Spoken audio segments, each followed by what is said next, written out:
Banyak orang hafal Al-Quran, tapi cepat lupa. Apa rahasianya agar hafal itu tetap terjaga lama, bahkan sampai akhir hayat kita menghadap Allah Subhanahu wa Ta'ala? Mari kita sama-sama bongkar bersama.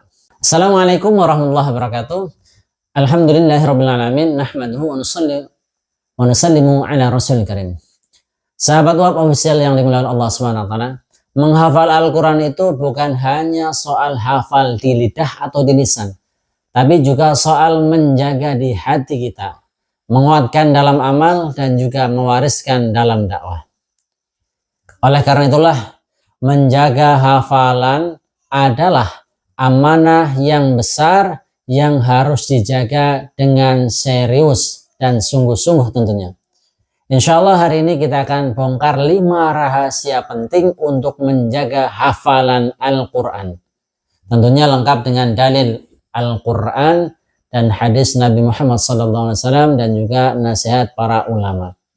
Sebelum kita bongkar lebih dalam lagi, jangan lupa klik subscribe, kemudian aktifkan lonceng notifikasi, like, komen, dan share agar semakin banyak saudara-saudara kita yang bisa paham, mengetahui tentang rahasia untuk menjaga hafal Al-Quran ini.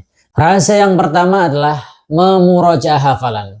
Kalau kita jujur, musuh terbesar penghafal Al-Quran itu bukan malas untuk menambah hafalan, tapi untuk memurojaah, mengulangi hafalan. Allah Subhanahu wa Ta'ala memberikan resepnya, warattilil Qur'ana tartila, yang artinya bacalah Al-Quran dengan tartil. Tartil di sini artinya dibaca dengan pelan-pelan, dengan jelas, dan berulang-ulang. Jadi hafalan itu bukan sekali setor kepada ustadz selesai, tapi harus terus diulang. Ibnul Mubarak sampai mengatakan, innama akhafu 'alal qari an-nisyana idza tarakal murajaah.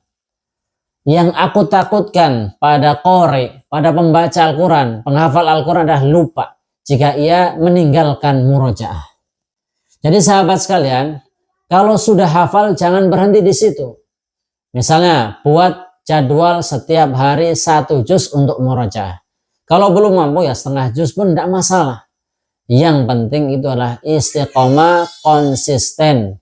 Sama halnya seperti makan ataupun minum. Kalau berhenti sehari saja tubuh itu bisa lemas. Begitu juga dengan hafalan, harus ada penambahan dan juga harus ada murojaah. Ya. Kemudian rahasia kedua adalah menyimak dan mendengarkan Al-Quran. Terkadang kita itu capek membaca atau murojaah, tapi ada jalan lain untuk itu, untuk menguatkan hafal kita itu dengan mendengarkan. Rasulullah SAW bersabda, man qara'al Qur'ana wastama' ilahi ghufirlah.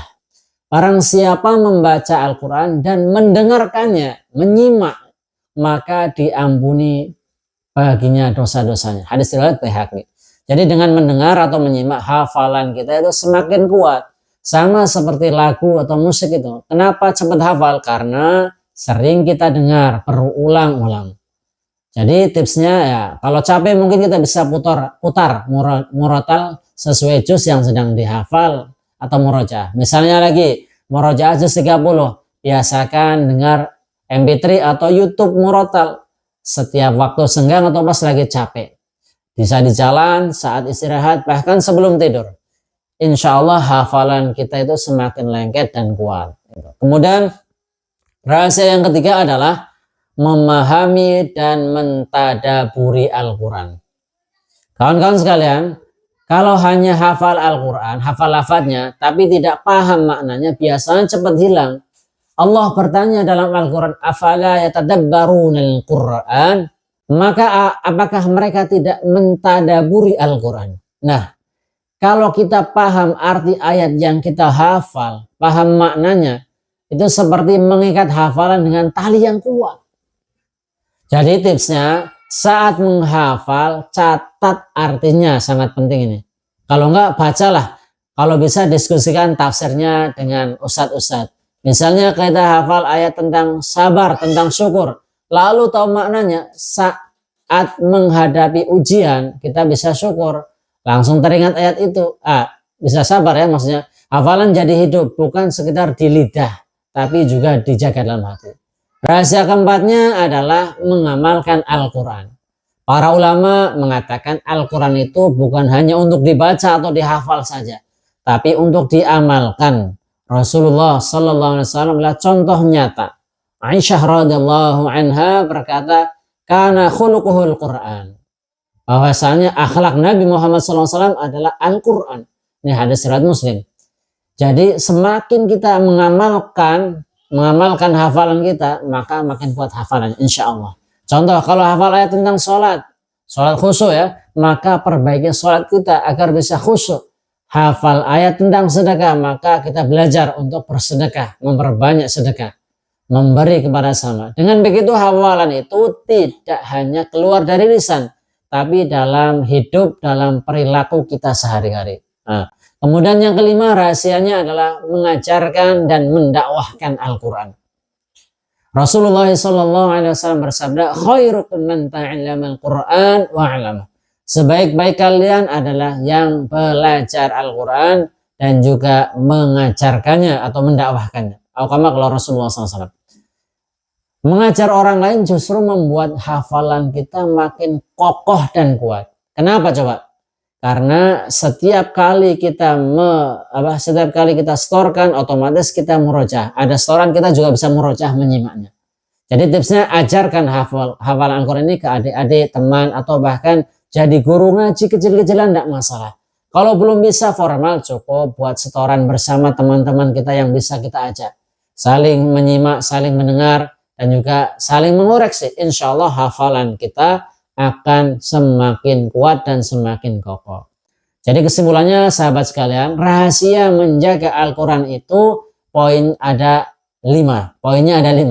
Yang pertama, terus untuk murojaah, mendengarkan bacaan Al-Quran atau menyimaknya, memahami dan mentadaburinya, mengamalkan dalam kehidupan sehari-hari, dan yang terakhir, yang kelima adalah mengajarkan kepada orang lain. Kalau kita ini bisa amalkan, bisa lakukan, insya Allah hafalan kita tidak hanya terjaga, tapi juga bisa memberi cahaya, memberi manfaat dalam kehidupan kita. Semoga kita semua menjadi ahlul Quran yang diterima oleh Allah SWT. Keluarga kita, keluarga Quran yang dimuliakan oleh Allah karena Al-Quran. Kawan-kawan sekalian, jangan lupa untuk share video ini ke teman-teman atau keluarga yang sedang menghafal Al-Quran, supaya kita bisa bersama-sama dapat pahala jariah. Tulis di kolom komentar video ini, rahasia mana yang paling sering sahabat sekalian sudah amalkan. Semoga bermanfaat dan terima kasih sudah menonton sampai selesai. Assalamualaikum warahmatullahi wabarakatuh.